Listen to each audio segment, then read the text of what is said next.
just job atmosphere around, but as your life as a whole. Now, why do we need skills? Or better still, why the world needs skills? Problem is, everybody knows how to write emails. Before it was just letters. We used to send letters. Letters were sent. There were beautifully written letters. Now we are under the digital age. You don't need letters anymore. It's just a matter of sending an email. Everybody knows how to send an email. That's not a skill. There's no skill in sending an email. There's a skill in sending an email, provided you learn the tricks of the trade, you try to improve upon your email sending capacity, and you try to add value to that, so that when an email, whether it's to an organization for a job role or just to a third person inviting him or to anybody, looking at that email, the way it's structured, which are there are so many emojis which are professional in nature, which you can add. There's so many ways of structuring an email. All those things you add. There are so many JPEGs which can be added, which makes it more professional, not clumsy, but professional at the same time, looks more appealing. All those things when you are making your resume. Anybody can make a resume. It's just an ability.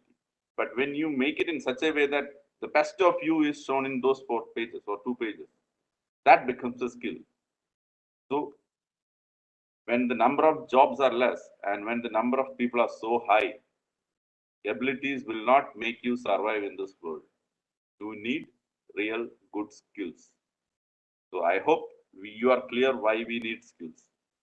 Why the companies need skills, or why any organization need a skilled candidate. That's because if you have an unskilled candidate, unskilled employee, or an unskilled person or a poorly skilled person with you, there are a lot of difficulties which that team or that organization faces. So many issues are there. Like the productivity naturally comes down. You can't expect just a person who is just able and compared to a person who is skilled, who has done the hard work in ensuring that his ability is honed to the best of his capacity. When you don't have a skilled person, you have to spend more time with that person, or the company has to spend more money.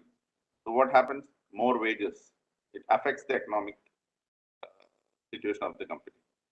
More than that, when you don't have a skilled person, you have quality issues. And in this tightly competitive world, whether it's in an organization or in any environment, other than your cozy comfort zone of your house and among your friends, any third place you go, if you are not skilled enough to do that particular thing, then you are left behind. You won't be wanted because there are so many people out there who has done the hard work and developed those skills. When we are talking about DCMAT or getting a job by the students of DCMAT or trying to live in this world, you are not going to be a citizen of Vagaman or Kerala or India. You are going to compete and be part of a multicultural society where people from all walks of life, all kinds of skill sets come in. If you need to stand there, maybe you need to have a lot of skills with you. You just can't say that I have the ability to do this. No, you won't be able to survive in your life. Even in a marriage, also, you need to have a lot of skill sets that you will know on the way. But then, what I'm saying is that without hard working, it's not anymore possible to go ahead and reach the goal you want. Even in government sector nowadays, without skill set, you just don't allow people to come in. They'll be shunted to some post or somewhere. Let them do what. Even the politicians, however corrupt we think, or maybe some of them are, they also want skilled people, so that they want to show to the people that they've done something. If they just keep looting and they don't do anything at all, they're not going to come back. So they are also very smart than us. Naturally, everywhere skill is so important now. In your life also, it's important. So that's why the world needs skilled people, and also why you need to be skilled.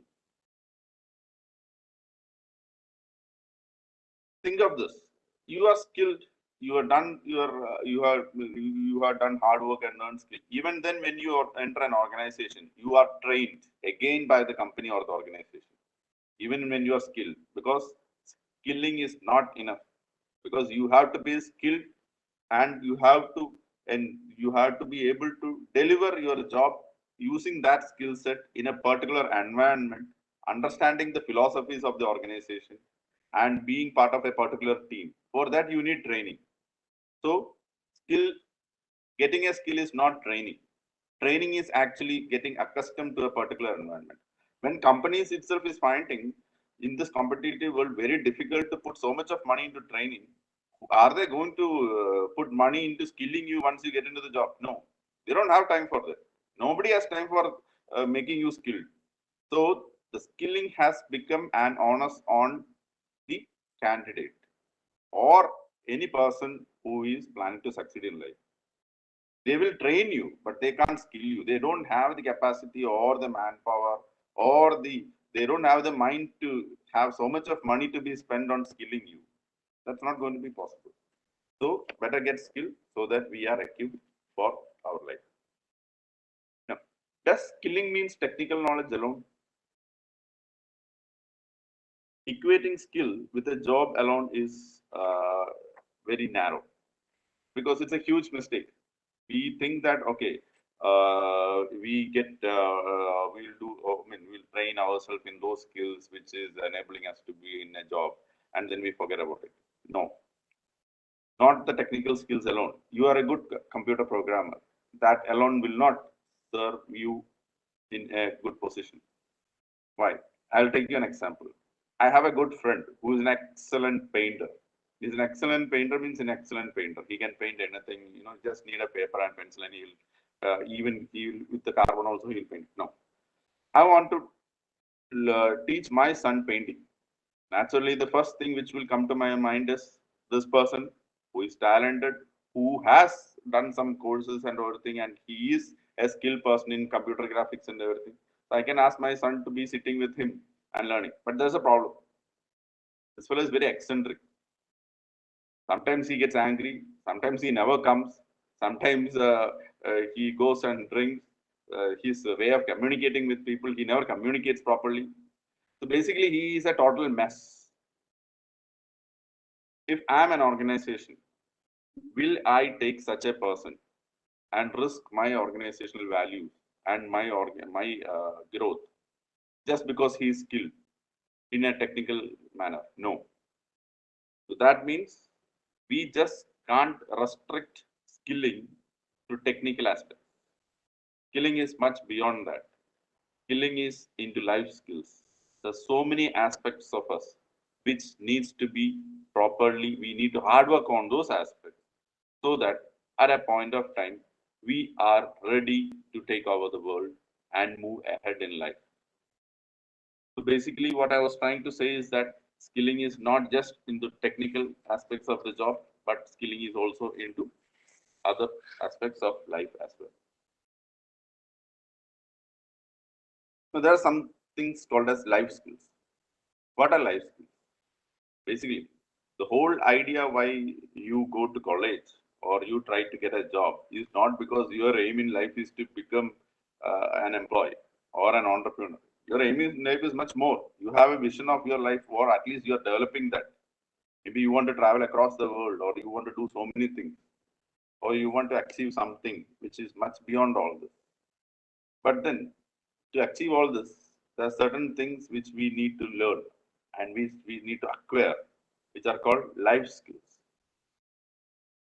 Life skills are essential skills which helps us in all situations, whether it's in your college campus, whether it is in your home, or whether it is in an organization, or you are dealing with a third person. All these life skills are so important that it affects not only you, but also the environment and the people whom you are dealing with. So just being a technical person alone does not serve the purpose. You need to have these life skills. So when we talk about life skills, all of us are able. All of us are similar in nature. We have been nurtured differently.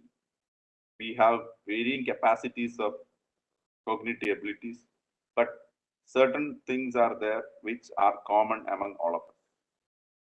But this commonality needs to be developed further so that that will enable us to succeed in life. And this succeeding in life would mean naturally it will come in more handy in a more closed environment like an organization, where it's a closed-knit place. The United Nations, along with WHO, had identified 10 life skills, which are the core for any job, any any profile, or anything to do with anything. This 10 are: one is problem solving. See, all these things you might know, but what I'm saying is all this terminologies and all those things, it's so simple. There's nothing complicated which I'm telling you. What I want you to do is, when I talk about these 10 life skills, kindly note them down, not to learn or anything like that. After this, just try to think, what have you done on all this? How you have taken your life on? What is your perspective on this? Have you tried to inculcate at least one small technique, or one have you read on something so that you can actually start looking at yourself and improving on the small aspects of it, even in your small atmosphere, small environment? One is problem solving. Second is decision making. These are all very simple things. We would have learned all this in schools. First is problem solving. Second is decision making. Third is creative thinking. Fourth is critical thinking. Fifth is self awareness. Sixth is empathy. Seventh is interpersonal relationship. Eighth is good communication. Ninth is management of stress. And 10th is management of emotions. I'll just repeat it once again. One is problem solving. Second is decision making. Third is creative thinking. Fourth is critical thinking. Fifth is self awareness. Sixth is empathy. Seventh is interpersonal relationship. Eighth, good communication. Ninth is management of stress. And 10th is management of emotion. So these skill sets are what has been termed by the United Nations and WHO as the most important aspects of any employment or anything to do with in multicultural society. Let's talk about problem solving. Successfully identifying and finding solutions to complex and complex problems, situations, and complex and unexpected situations.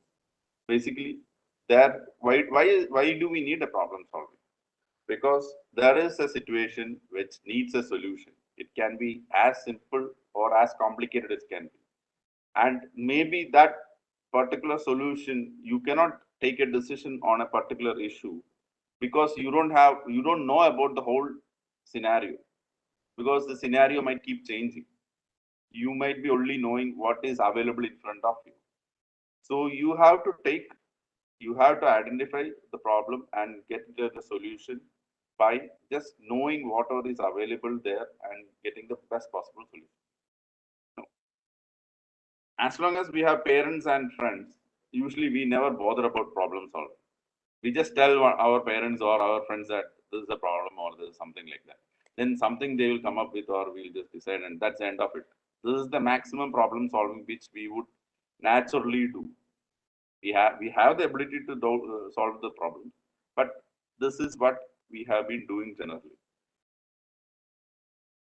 So if you are not a crazy person, you would have been solving various problems in your life, and maybe if you are having a lot of friends, maybe you would have solved various problems for them also, problems personal or anything else, official, anything. But then that's not enough. That's just an ability. That ability of problem solving,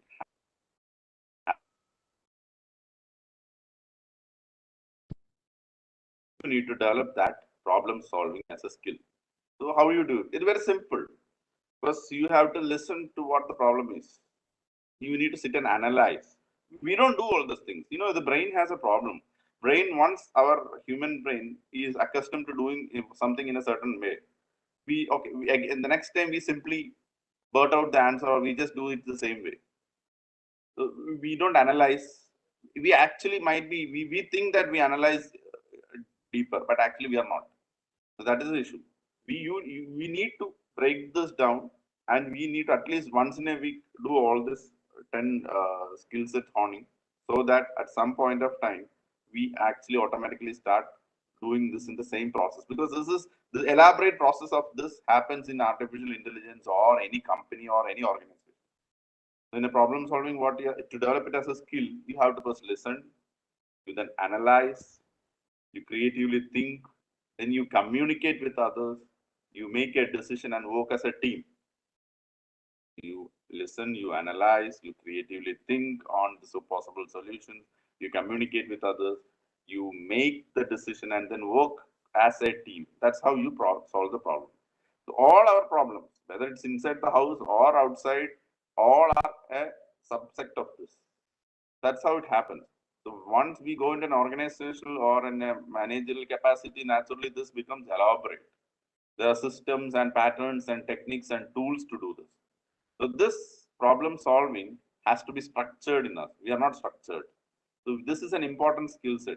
In an interview, an interviewer might be trying to find out your problem solving skills, or maybe you get into a job, or you. And another problem is, if you are an entrepreneur, you will never learn any of this. Not learn any of this because nobody is going to tell you anything, because you are the boss. If you are not receptive, nobody will tell you anything, and you end up doing the things your way, and ultimately your business is going to fail. And you learn by mistakes. That's not the best way organizations want. That's the traditional way of doing it. You learn by mistake. No, that is not possible. In this competitive world, in this world where the people are more professional, people see everything very seriously, you just can't say, okay, I'll learn by mistake. No, you need to structure yourself and your problem solving skills and develop it so that the structure will come in handy to you. Maybe in a bigger organization, you will have more tools to do it. That is immaterial, but you need to have that structure in place. The next one would be decision making. Every moment we make a decision. Even sitting here, we are making a decision of listening or not listening or doing something else. Certain decisions affect you. Certain decisions affect others. Certain decisions affect only your family. Certain decisions affect the whole world. So there are wide and far-reaching consequences of your decision when you work as a team or in an environment, or when you go out of college and start doing things of your own. So in decision making, what is the best? How do you make it as a skill? You have to make the best decision from your available options, as I said earlier. We have the ability to do it, but most of our decisions are made using our emotional quotient. We think emotionally and take a decision. We know there are facts which needs to be analyzed. We know there are certain things which we need to look into. We just simply ignore them because we are so used to making decisions on the run. We don't think, we don't analyze, and we just simply take decisions. That will not work anymore. You have to take a decision in a systematic manner. And that systematic manner cannot be, of course, your emotional quotient and your nurturing, everything will be part of that decision making, your cognitive skills. But that should not overpower the decision making process. So what we are trying to do is all the skill sets. It's all what we are doing, but we are trying to structure it. This it is being structured, and we are going to train ourselves so that at any place, anywhere, we are able to do it in a proper way, and we can succeed in life. In decision making, naturally, you have to define the problem or the opportunity, what is there. Then you have to list out the possible solutions. You need to list out. We never do that. You have to list out. Because when you list out possible solutions, creativity will come in. Oh, why not like this? That is possible. Then you have to evaluate each of this based on your pros and cons. You're going for a movie with your friend, and it's in a rainy time, and you have something else to do. You naturally you will think for a second and then decide. Instead of that, take your time, just list out the options. It's so simple. Just list out the options, list out the pros and cons, then take a decision. And also see what is the impact of this decision. That is very important. We always take decisions, we don't think far on the impact of decision on ourselves and on others. So you structure your decision making in this, even small things or big things. If you are able to do that for some time, then I think you will develop the skill set for good decision making. As you get more knowledgeable or more experience or more data and more tools, you will be one of the best decision makers you can be. And naturally, you know, when good decision is made, it goes in a long way for you. So there are a lot of subsets in decision making. Like we have to listen, you have to brainstorm, you have to analyze the data, you have to forecast, you have to do historical analysis, you have to do planning, test development. See, all the subsets actually is part of the thinking process which we are doing. Maybe in a particular organization, maybe it deals with stock markets or anything, or in a financial company, all the subsets become very important. And each subset is their job profile. Each subset becomes a job profile. So that's what happens. So that is the importance of this, because the company needs to make a decision. How does that company or organization makes a decision? They make a decision by splitting the decision making process into n number of terms. And then each is given to a particular person or a team to work on it. So if we can do that on our decision making, that will ensure that we are going to be one of the best where when it comes to competition and when it comes to life. So you need to do that. No. Next thing is, I think are people giving questions, because something had come up in WebEx. Maybe if you could ask in the end, that would be better, because I'm not very comfortable with WebEx and I'm just managing with my phone. That will be okay, right?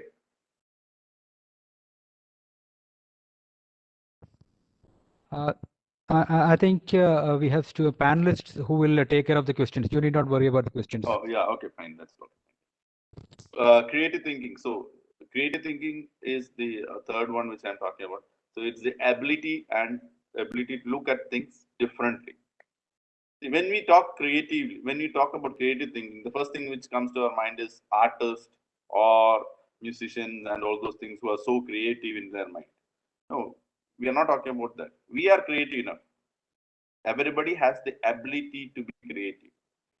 How do we make that as a skill is the challenge. For that, you need to look at everything from a different perspective. Again, as I told earlier, the brain has accustomed way of doing things. So when you do something repeatedly, it is being done. Only when you stop looking it in that way and move out and just see why and why not. These are the two questions you should ask. Why? Why is it being done like this? Why? You need to know that. Or why not?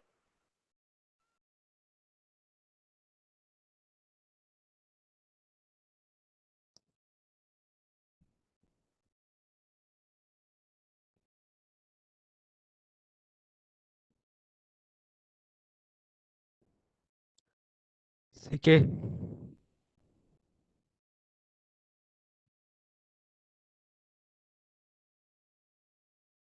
CK.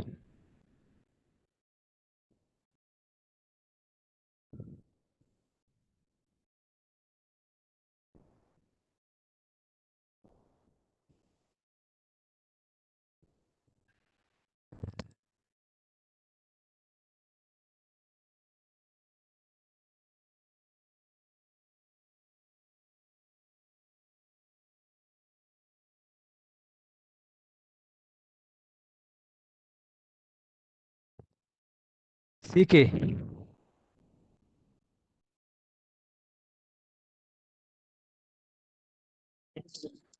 I will call, sir. Will call Ajit, sir. Fine.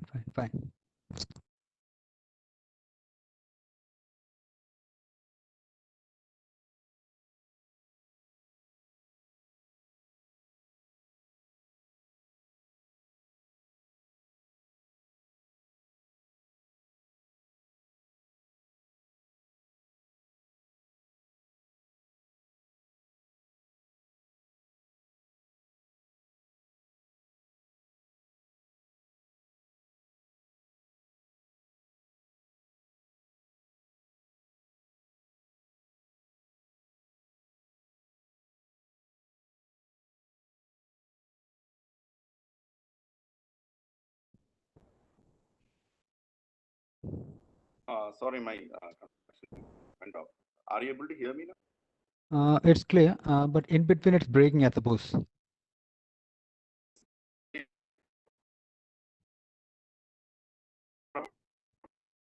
Your voice is breaking. I feel you have some bandwidth issues.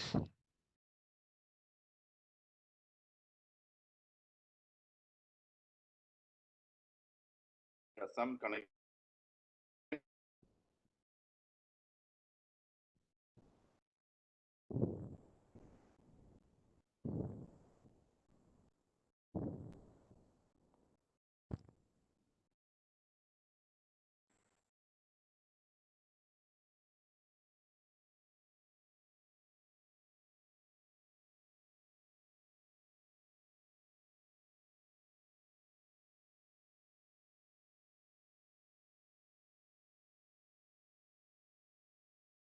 Neeraj, is it audible now?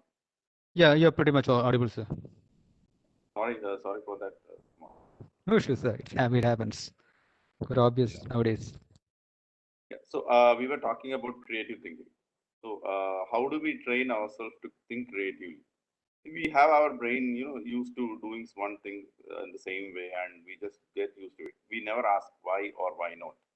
You start asking those two questions. I think that's the first step towards thinking creatively.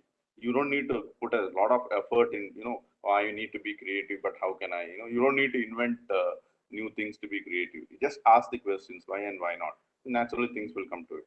And you just for that this why and why not, and to think creatively, sitting in a small place or interacting with a few people will not make you able to think creatively, because you need to have that much of experience. You need to have that much of depth and breadth of knowledge to think creatively. Otherwise, you will never be able to think creatively and move ahead. So basically, spread your social wings, diversify the people, diverse people. You should meet with diverse people. You should have wider knowledge, just not on some subjects. You need to read, you need to see, you need to learn more and more things. It should be an enjoyable experience. Only then you will feel like that. Once you start doing that, you will learn various ways of doing things. Not just in India or in Kerala or in the management sector. So there's so many things which is happening. Keep your eyes and ears open and just be ready to embrace all the social changes and all the new things which is happening. That will help you. That indirectly will help you to think creatively and bring up with new solutions. Maybe something will strike you. Okay, this is something happened which I saw somewhere. Okay, this is possible here also. That is the way it has to be done. And try new things. Take the opportunities which come to your side. You never should say it's not my cup of tea, or I don't want to do it. Just try it. There is no harm. Nobody has ever had any issues trying for something. Of course, it has to be legal. Don't try for illegal stuff. What I'm saying is, you have to be open. You have to be open, and embrace the world. Then only you will be able to think creatively. And the questions why and why not, that is very important. If these things are there, I'm sure that you can be a very creative person. Now, then comes to critical thinking. So, what is creative thinking? I told you. No, critical thinking. Critical thinking is nothing but being rational. You have to be a logical and rational person. Most of us are logical and rational many of times, but we all know that in our inner spaces or inner places where we are not publicly visible, we are irrational at many times. Maybe inside our family, or maybe inside with our friends, or alone, we are irrational. That is fine, but that is human nature. In an organization, in an external world, you cannot be like that. But you need to prepare yourself to be into critical thinking. So, critical thinking, you need to be clear, and you have to be rational, and you have to make a logical connections of whatever comes to you. The primary point in critical thinking would be that don't not accept anything simply because it comes with you in a face value. You have to question the ideas and assumptions to get at the true picture. Most of us, what happens is that we hear something. Now is the age of fake news. So many fake news has happened. And why fake news are spreading very fast? Because people just simply accept, okay, that is correct. We never try to find out. I mean, maybe it is not bothering us, but there are things which come to us which will bother us or which will be directly linked to us. So we have to critically think. We have to just cannot accept anything in face value. Even if it is said by the best of your friends or your parents, don't take anything in face value. You could when you were a child, not anymore. You can't take anything from anybody in a face value. Not because they're telling lies, no. You need to rationalize yourself. You need to think logically. You need to break down whatever they are saying with data and facts and assumptions and then decide. Then you will be sure about that. For that, you need to observe. You need to analyze. You need see it's a critical thinking. The best person would be somebody like Sherlock Holmes. You would have read a lot of him. So basically, you have to observe. Then if you read one or two Sherlock Holmes stories, the way that thought process happens, it's so scientific. I'm not talking about the story part.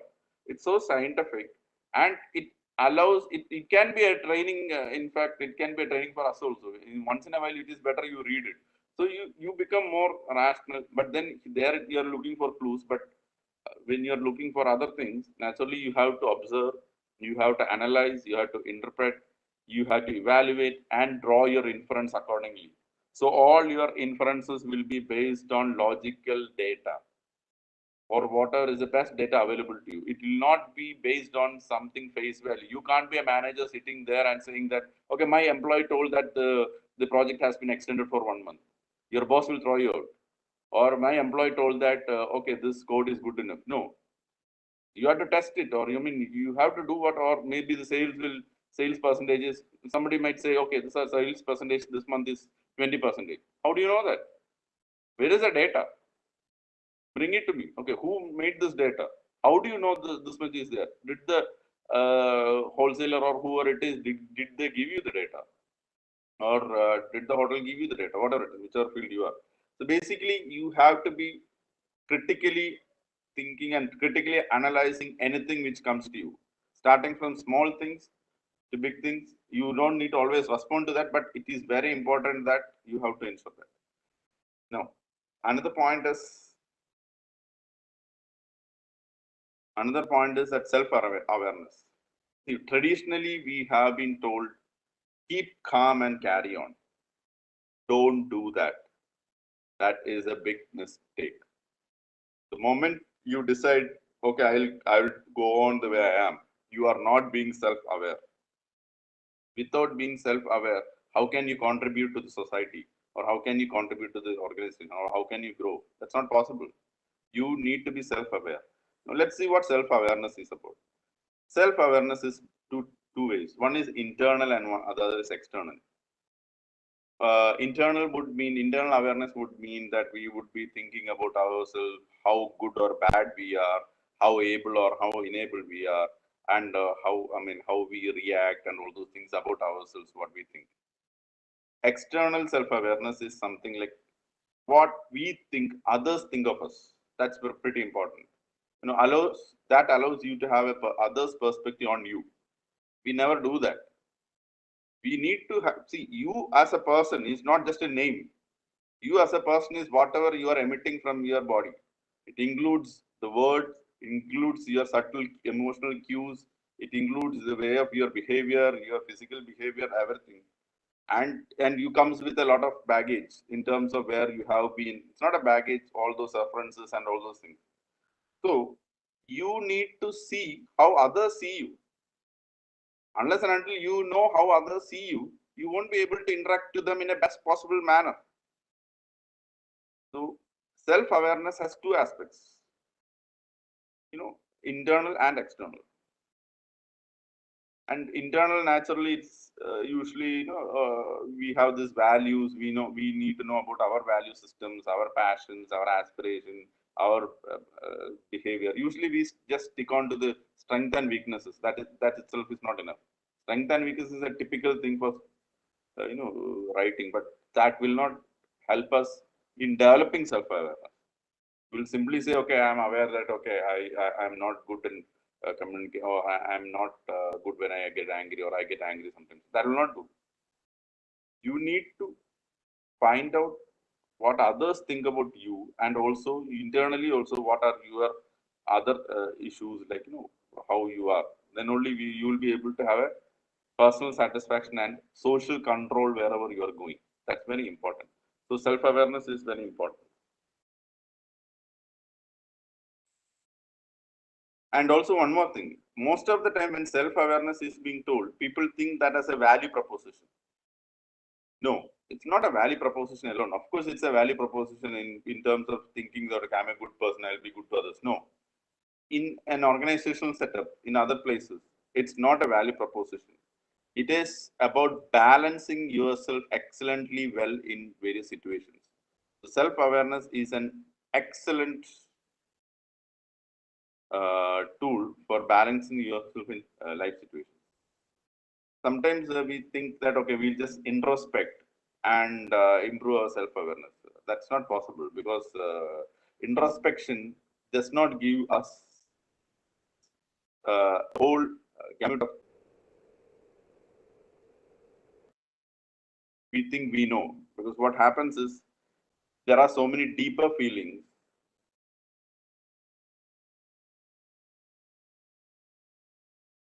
Is it clear? Sir, I suppose there is some issue with your camera. Either it is so close or it is zoom. And now it's not audible either. Now it's clear? Yeah, it's fine, sir. It's fine. So the thing is, when you say self-awareness is just about introspection, there's a problem. Introspection alone will not serve the purpose, because when we try to introspect, we don't know. There are when we say, okay, I don't like this person who is in my team. I cannot say that for what reason I don't like him, because I may be having so many old experiences of similar person or bad thoughts or something, which it is underneath my normal state of mind, which I will not be able to pull up and say, okay, this is the reason, because you don't have the capacity to do that. All these are your experiences which have been pulled on top of you. So basically, you will not be able to say that. So just saying that introspecting and finding out a reason will not solve the solution. Will not give you a solution. So what in self-awareness, what is to be done is that divide into internal, external, and each has to be specifically dealt with. What are my passions? What are my values? Where I lack, where I don't lack, and what other people think of me? How I want myself to be presented to other people? Which are the things which I know that it will give a positive vibe towards me, and working towards it. It's very difficult. So basically, self-awareness is very important, and it's in companies or in the modern world also, you don't have enough tools or techniques to ensure that you are a very self-aware person, but still you have to work it the way you can. That's very important. Then another important aspect also, just I'll touch on, is the empathy. We always, Indians are always sympathetic. Ayyo, kasto aipoyallu. That's a typical sympathetic thing which we do. See, we are not talking about sympathy. We are talking about empathy. Empathy means understanding a person's situation and being in his shoes, his or her shoes. How do you do that? You have a person who is interacting with you. You know his situation. How do you know his situation? You simply say you know his situation. You can't go and read his family history. That's not possible. Or you can't go and ask him, okay, what is a personal problem? No, that is not what it is meant. That is their personal space. What you know by empathy is that trying to get the person's situation from the emotional and the behavioral cues. If you are a team leader, when one of your employees or one of your team members come in and he find disturbed, you should be a person who is empathetic. Then only, otherwise, if you have never observed that person before, you are just always scolding or always not caring about him.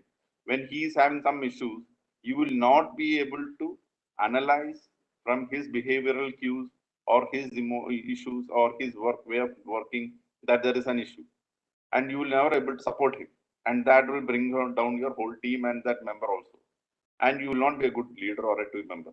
So basically, empathy is trying to understand a person from their emotional cues and showing sensitivity, helping them and supporting them in a work and making a team member. This is applicable everywhere. I know it's not just being pity or being sympathetic. No, And there are other, this is now the sixth one. Then we have interpersonal skills, good communication skills, management of stress and management of emotions. All these things are made up of whatever I have been telling you now. Interpersonal skills and communication skills, stress management, emotional skills, all these things are based on whatever we have told before, including empathy, including critical thinking, including creative thinking, and all those. So all these 10 are very important to ensure that you are a wholesome person, you are a balanced person who is ready to take on the world. No, this is not, this is basically life skills. So skill, I hope by the and by now you understood what skill is, what is the difference between skill and talent and ability, what are the various kinds of skills you need, and how each has can be nurtured and developed as a technique and a tool, and how you can be successful. You need to spend some time with yourself and try to develop all this. You might not be able to do everything together, or but at least give it a try. It will be very helpful to you. So this is a basic, this is a basic thing about skilling. Skilling is a big thing, and inside skilling itself, there are a lot of areas which might interest you. Being in management, there are so many things which might be interesting you. Not just technical, just know that. And I hope it's already 6:55, so I have managed to push it on till now. Hope it was of some use to you, and free to take any questions if something is there. Definitely, that was a fantastic session. I mean, we could get a lot of input from you, skills and ability, the differentiation. It's been fantastic. I suppose the students are on. We have students on the panel. Good evening, sir. Good evening. Sir, I'm Bhavat of MBA 20, and my question is: the skill of an individual is very important to work in an industry. What are views on including the skill development programs in the regular curriculum rather than an add-on courses? See,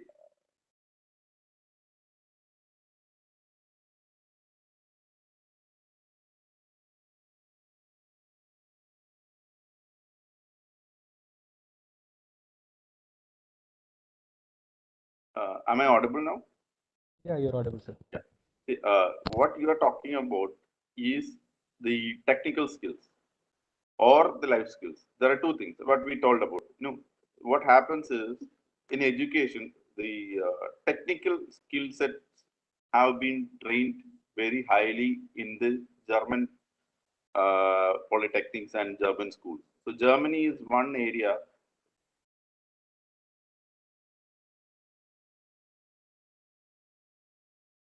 Can you hear me?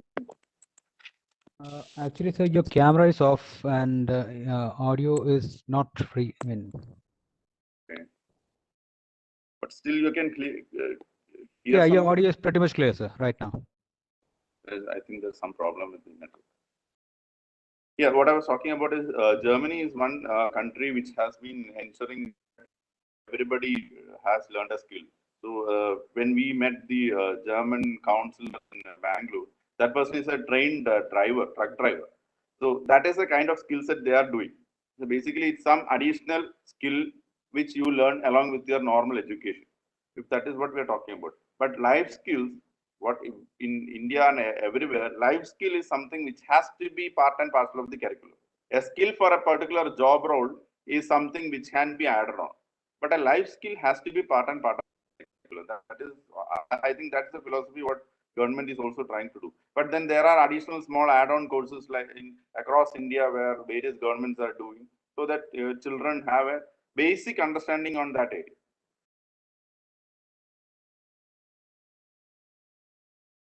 Hope I made clarity to you, some clarity. Yes, it's very much clear, sir. I think what Bhavat wanted to know is coming from their background, as far as they are concerned, they are towards the higher education stream. And I mean, life skills may more of towards the orientation of the schoolings, towards the The problem secondary is, education. the problem is the life skill is ever rolling, because in schools you can simply tell them to be kind to your friend or something like that. But here what we are talking about is splitting up all these life skills into n numerous parts, which are actually job roles in an organization nowadays. So techniques of life skills, how to inculcate those life skill techniques, that as and when you grow up into your higher education, other things, again it becomes more complex. Decision making, it's more complex because you will be given more complex decision making scenarios where you have to use various technological tools as well. Definitely. I mean, what I mentioned is it can be a process. It cannot Yes. be a one-day process. It Yeah, takes it can't time. be. That's right. So perhaps that is what Bhavat intended, I suppose. Good evening, sir. I'm Devika.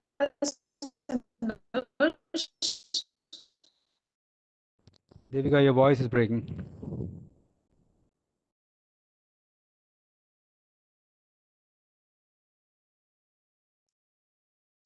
Sir, Devika, you may switch off your camera and try your audio. Devika, your voice is breaking. Interesting story. Am I audible? Sir, Your voice is breaking. Sir, So better am you I switch off audible your now? camera and yeah, you're better. Yes, better. Sir, Ashama once you mentioned a very interesting story about you, that in academy the only student who had no mobile was you. And when asked why you don't have one, you gave her a brilliant reply. Can you please share it with us and your reason? That's got nothing to do with skill development. No, it's simple. See, I was after engineering, I was working in an IT company, and it was not suiting to my aptitude or whatever it is. I was finding it, a little boring, or I couldn't manage it. Then I was thinking, actually, I could have actually been sitting there or got some on-site posting or on-site software and I'd gone on. But then I thought about all those things. I'm just weighing all my options and all. Then I said, okay, there's something like civil service. Okay, let me try on that. But then, if I'm going to try on something which seems to be very, very difficult, I have to put all my effort into it. There is no half-hearted effort which is possible. And I'm not a person who has been getting first ranks from college, from LKG onwards, where people, my family or everybody say, okay, you are going to be an IAS officer or something. No, it's a normal student. So naturally, if I need to do something, I have to do the hard work with. So I thought, okay, let me get out of all this things which will have an issue on me, where will distract me. So I didn't have a mobile. I just left it. I just shifted from my home to a hostel nearby. I just, it was just studies and in that world alone. I think in anything, if we, there are certain threshold, there are the certain threshold which you have to break to reach to that level where you can compete. So if you know that you are not anywhere near that threshold, you actually have to take your time, empower yourself, do the hard work like anything, break that threshold. Once you break that threshold, it's cakewalk. There is no issue. So in all fields, it's like that. You want to work in one of the best companies, Google or something, you still can. You can do that. But then you need to prepare yourself so hard and get it done. So without preparing yourself, if you go, you will feel more frustrated and you will think that you are a failure. That should never happen. Better not to try than feeling like that.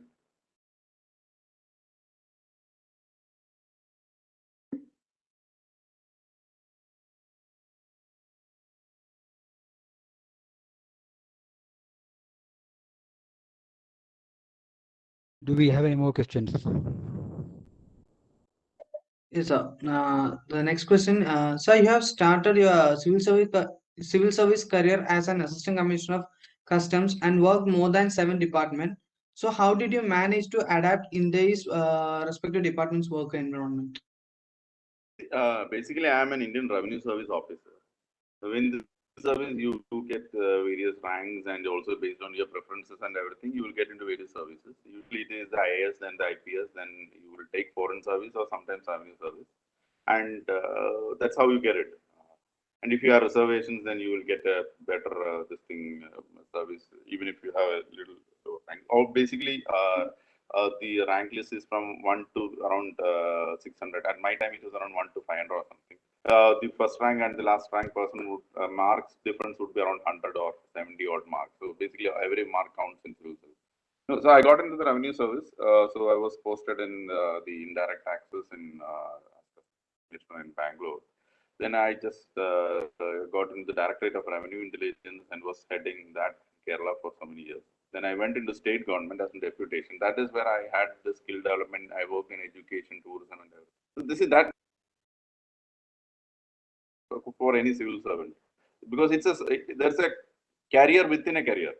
It's not just civil service, okay? Everything. Even if you are a management graduate, you go to Tata's or you go to companies, you have a career within a career. Like you can be in the technology arena, you can be in the IT arena. Inside the IT arena itself, you can be a manager dealing with something specific. So everywhere you see in the beginning, you will not be able to envisage which career you want. First, you have to broadly get into an area which suits your mental and emotional acceptance. Once that is done, there is a huge opportunity everywhere. Even civil service is the same. So based on what you want and which way you want, you can take your choice. Because in government, there are a lot of options for civil servants to take postings whichever you like and grow on that. So that's how it happens.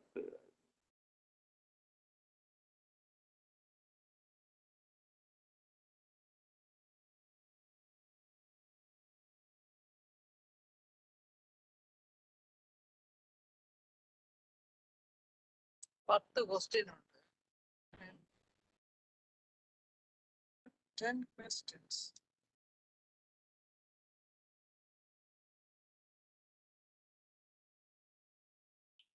Hello, sir. Yes. Sir, how can an individual identify his skill and in what all ways he can develop them? You prepared this question before the talk or after the talk?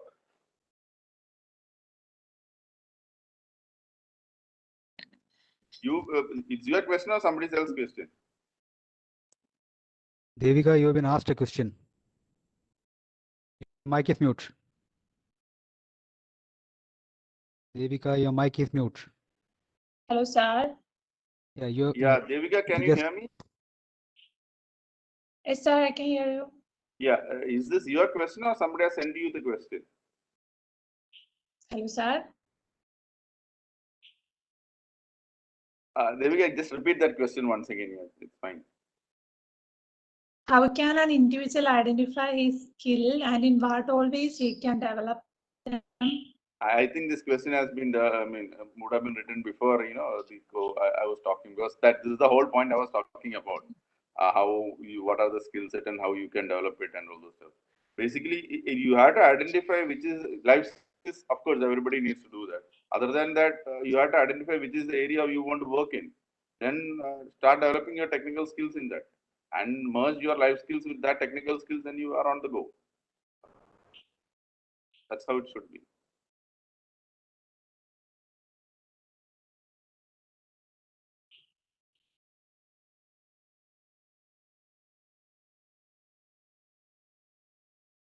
Devika, I hope you are clear. Yes, sir.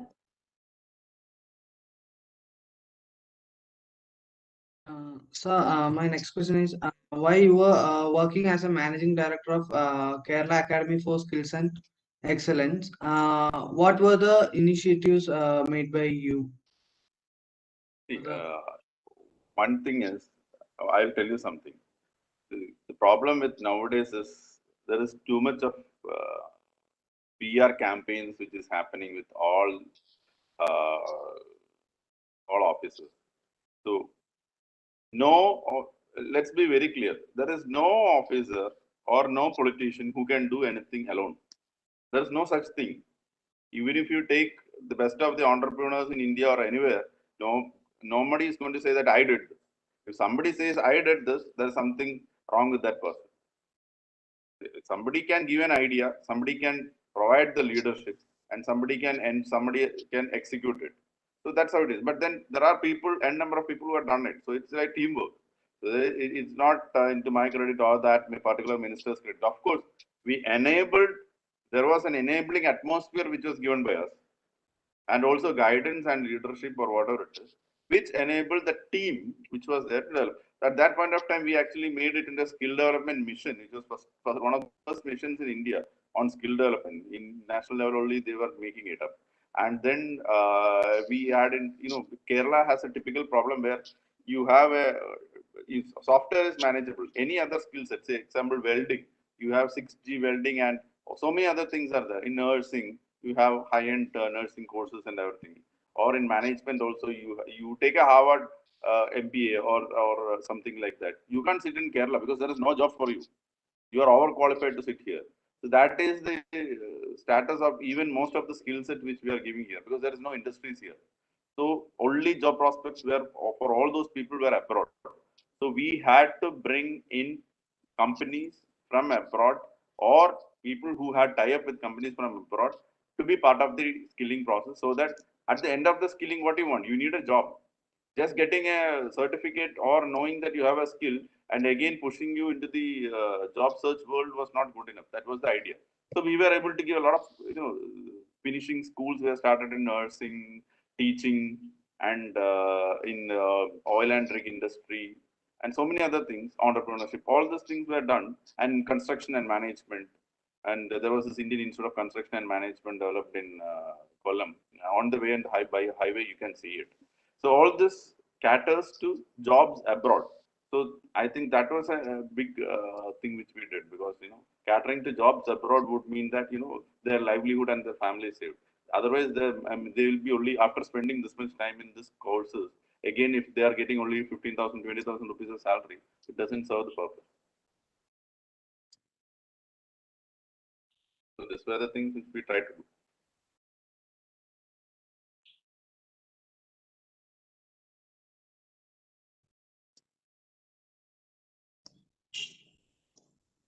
Hello, sir. Yes, Devika, please. There is numerous skill development programs. Does it really helping the students to use in the real life? Once again. There is numerous skill development programs around us. Does it really helping the students to use in real life to solve the real life? What happens in India or in our state is, as I said, there are skill development programs cannot be kept in a single basket. There are various skilling programs for specific needs. One, you have this Kudumbashree in Kerala. They have a specific skilling program called DDUGK. It's a government of India funded scheme, but Kerala is running it. It's Kerala's own scheme where Kudumbashree women are being trained for self-sustaining. So all those livelihood schemes are there.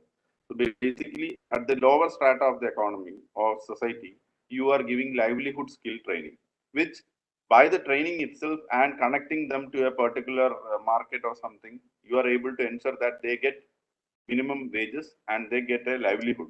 So their life is not in poverty. That is the first thing. Second is in the school level. School levels, what happens is that you just can't create a skilling program to get jobs for them because that is not the role of school. School is for education, to have broader knowledge and to develop the character of the person. So in schools, what we did was that there is this ASAP program or similar program, which gives an eye opener into the bright world or the various skilling options they have. For example, there are courses called as naturalist. There are courses called as nature conservators. There are job roles. This is a big area. Then in marine, there are a lot of there's a lot of job roles are there in marine. Because what we have to do in schools is that you make the students of schools aware that this is an opportunity. This is a big prospect. So by the time then they start liking for that, then they go and join such courses during college time. Because otherwise, what happens is at the end of their school, naturally they don't have any other option but medicine and engineering. But there are other wide varieties. So that is what in school in skilling will do, and also life skills can be trained in school.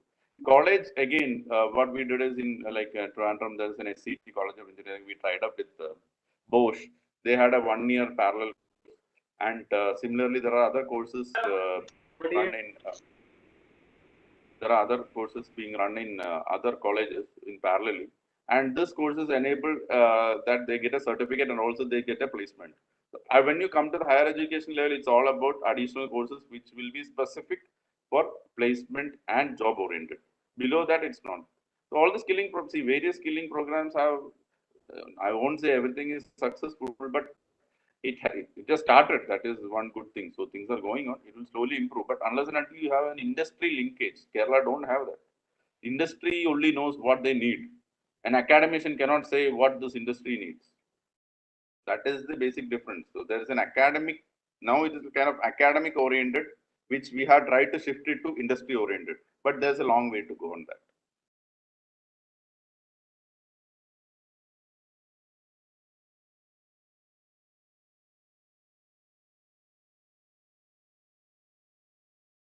Hope I'm clear.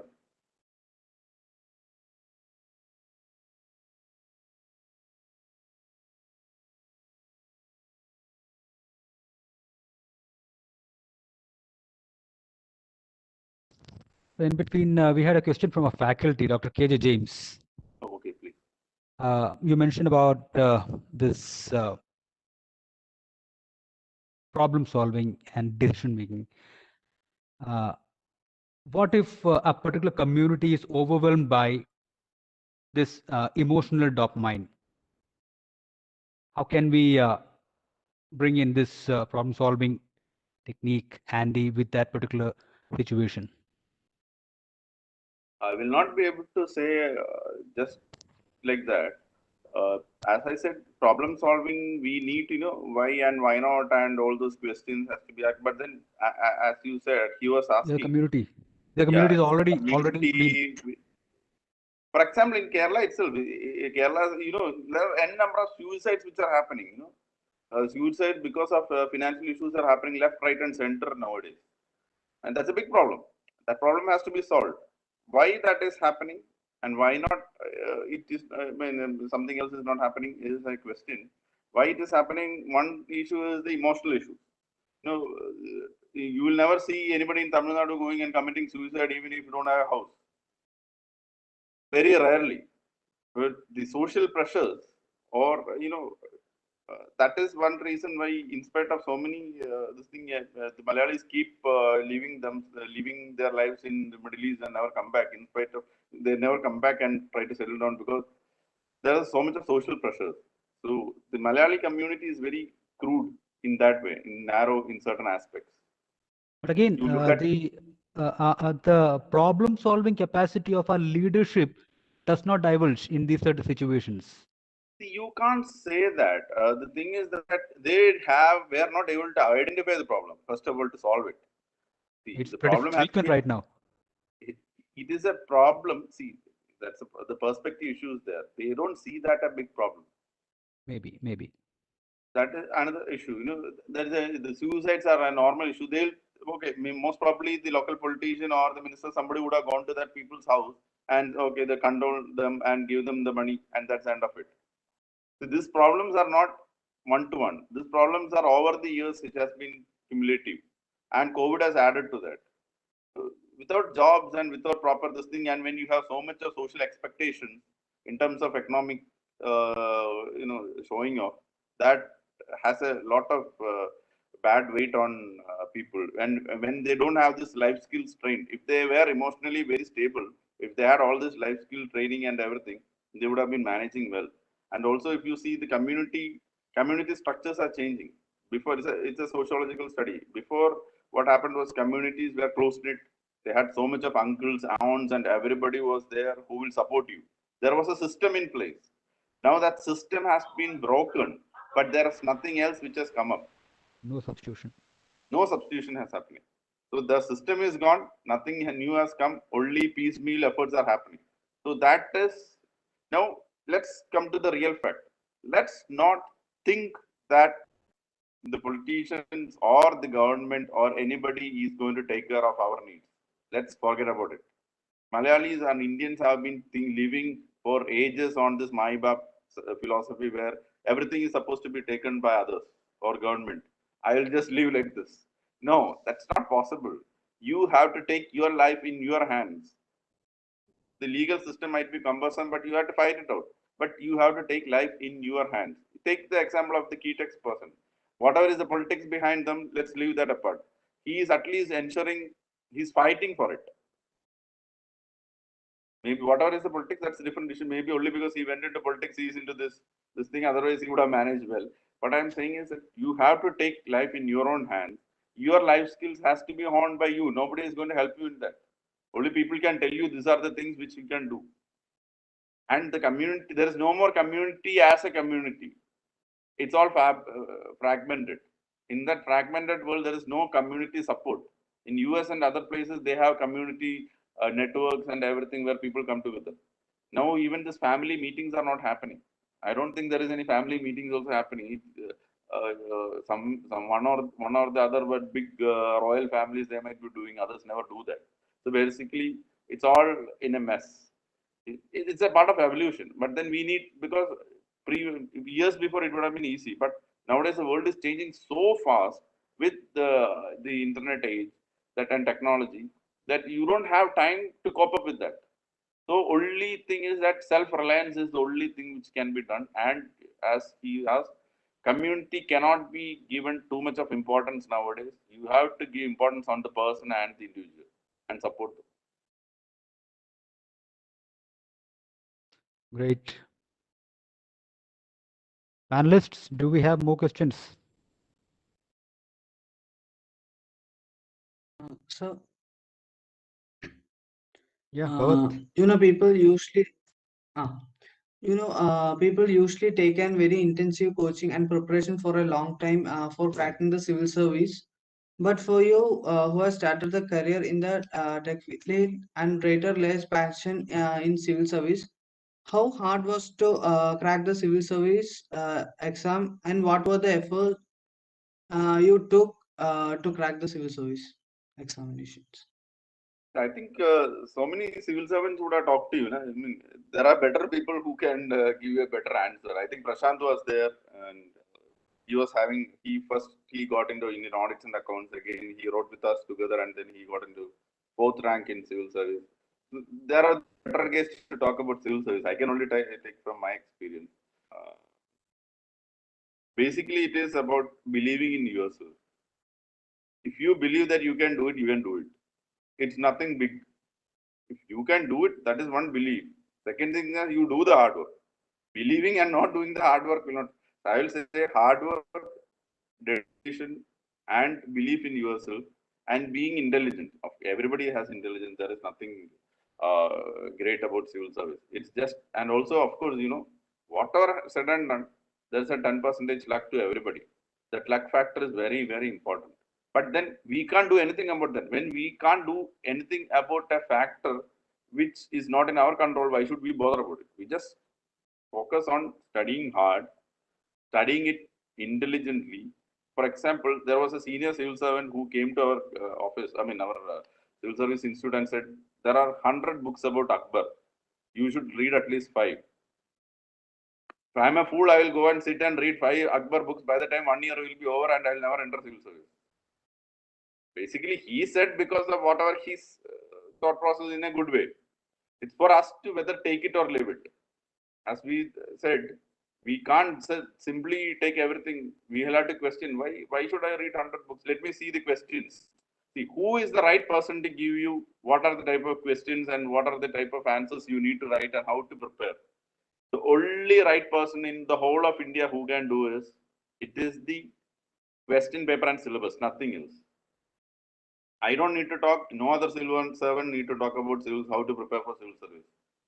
They can talk about the externalities, about being involved, about the hard work, about how to look and everything.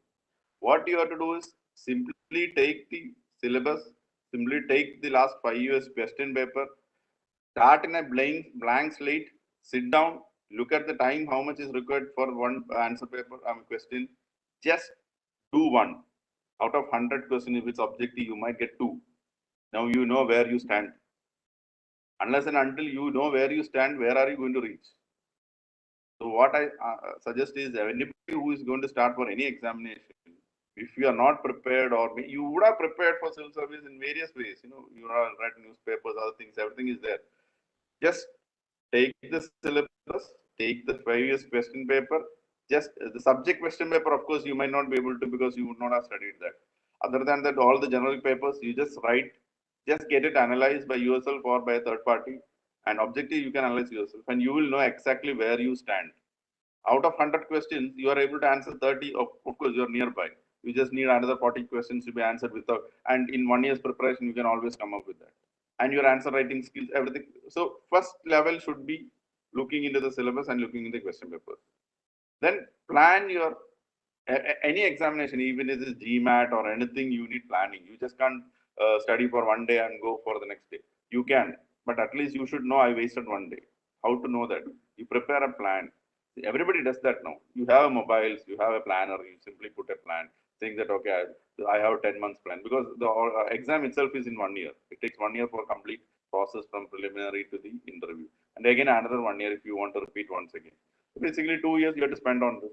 So for those 2 years, you need money to have food and pay for expenses and everything. Whether your parents will support you or you will have some other income from your side or whatever it is, you decide on that. And then in between these 2 years, you will have sort of family functions and everything coming. So you have to, you just can't say, no, I'm preparing for civil service, I will never go. What if you don't get? Next time onwards, your relative will not speak to you because you never went for his marriage. You can't do that. So basically, you manage those times by working properly in the other times. You just prepare a proper thing. You know, okay, you say, okay, I'll finish the civil service preliminary history or something like that maybe this month. After 1 month, I have not even started it. At least I know I wasted 1 month. So I'll put this on the next month. Maybe I'll add more time. That's how you do it. Usually, when we started, it was like people used to say, okay, we prepare for 18 hours, 19 hours, 20 hours. We said, what nonsense? Nobody's going to prepare that much. But as time passed by, when we had a timetable and everything, as time passed by, we did not get time for going for lunch also because that's a waste of time for us.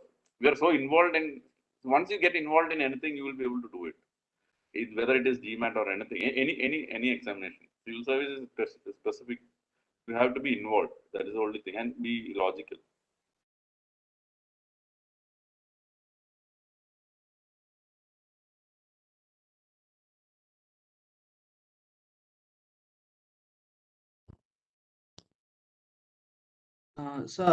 Next question.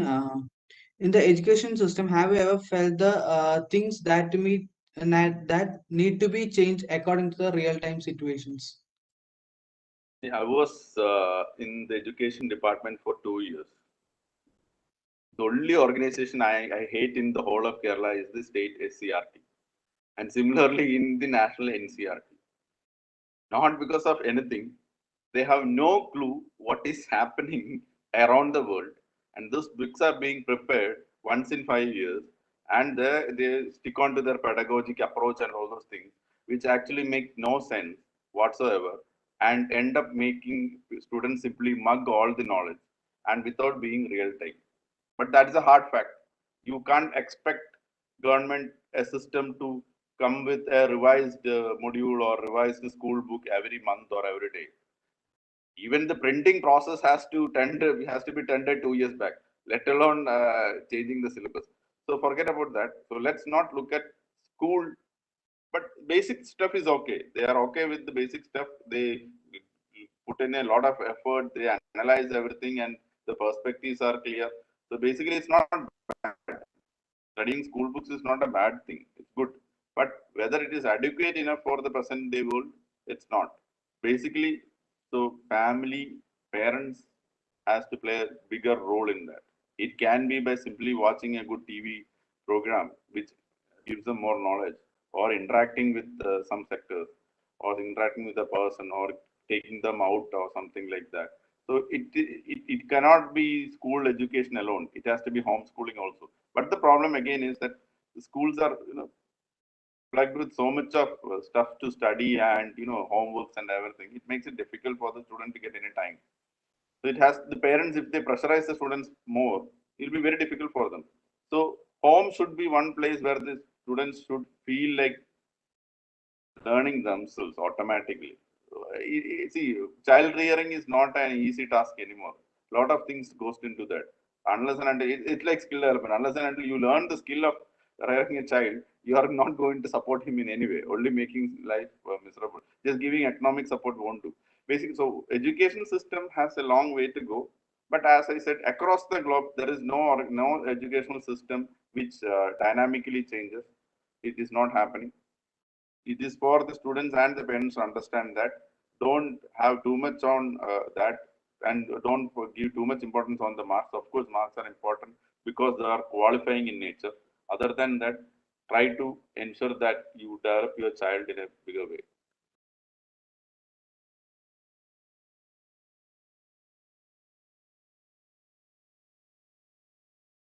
Hello, sir. Yeah, please. In this pandemic time, classes are running online, and how effective will be the skill development of students to online, and how students can assure their skill development in this time? It depends on what skill you are trying to inculcate. Even courses are there, naturally all those online courses will be on digital communication or something which can be taught online. Anything which needs hands-on won't be taught online. I'm sure about that. If you are teaching driving online, you're never going to be a skilled driver. You can only see unless and you drive. So there is no question of any course which needs to be taught physically can be taught online. So that question is not there. The next question is, what about the impact of the courses? Maybe I understand that what is the impact of the courses when it is just online instead of face to face. Yeah, it depends on how you are able to, how you are able to understand what they are saying and how you are able to, study that. Online courses are not bad because across the world now that is the norm. And sitting in a classroom and in 45 minutes, how much you learn? There will be so much of disturbances, so much of other things. So basically, and also gone are the days where a tutor was giving you information. No, now information is readily available in the internet. Anything and everything you can know in the internet with videos, everything is there. The tutor is more of a facilitator. The tutor still can continue as a facilitator because the student, even after having an online course or anything, he might not be able to understand some things. The teacher might be able to facilitate his knowledge level. I think online is not bad. It's going to stay for long, and it's good for us that we adapt to this.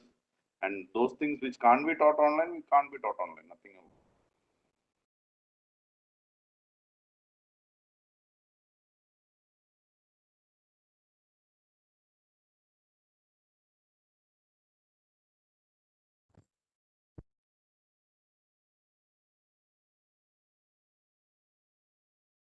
Are we done?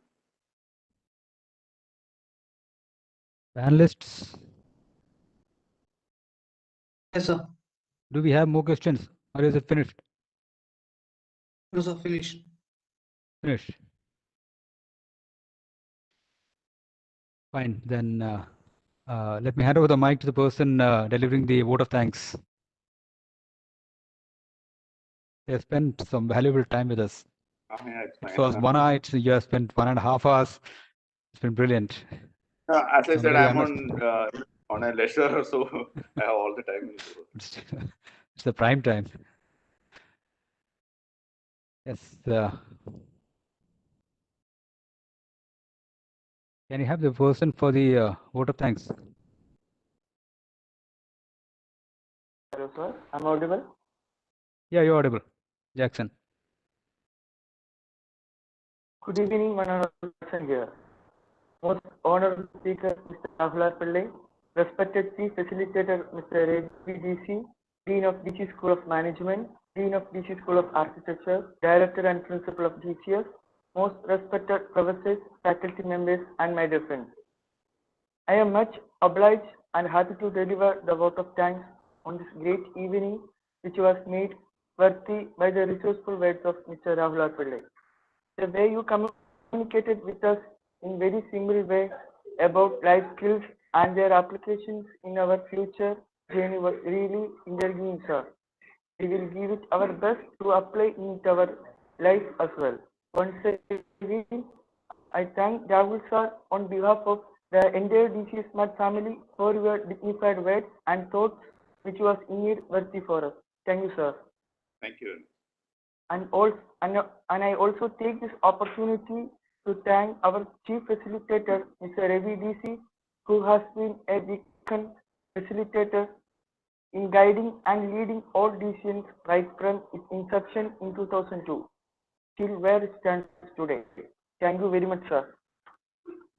On behalf of DCSMAT, I thank respected Dr. N. Ramachandran, Dean of DC School of Management, A.R. Sirik, TM, DC School of Architecture, Dr. Srikanth Visri, Director and Principal of DC School of Management, Ms. Asha Fen, Corporate Relations Manager and Student Counselor, and all other distinguished faculty members of DCS family for organizing this wonderful and inspirational webinar for us. Last but not least, I thank my fellow DCNs for being active and cordial participation. Thank you everyone and have a wonderful evening.